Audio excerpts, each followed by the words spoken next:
Hi అండి. Evening dinner కింద పిల్లలకేమో snacks కింద ఇచ్చాను పాలక్ పరోటాస్. దానికోసం 2 కప్పులు గోధుమ పిండి, 1 స్పూన్ ఏమో ఓట్స్ పౌడర్, 2 స్పూన్ల ఏమో స్ప్రౌటెడ్ రాగి పిండి, 2 స్పూన్లు స్ప్రౌటెడ్ జొన్న పిండి వేసిన తర్వాత దాంట్లో వాము డైజెషన్ మంచిగా ఉండడం కోసమని నలిపి వేసాను. దాంట్లో సాల్ట్ యాడ్ చేసుకోవాలి.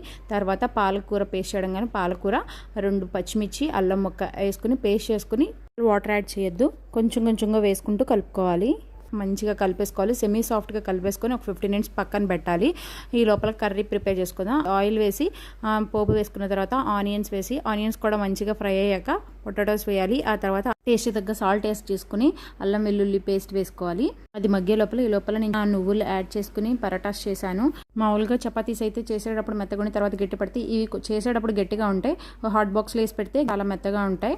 ఆ తర్వాత కర్రీలో అయితే కారం యాడ్ చేసుకుని వాటర్ యాడ్ చేసుకోవాలంటే గ్రేవీ కన్సిస్టెన్సీకి కస్తూరి మేతి యాడ్ చేశాను.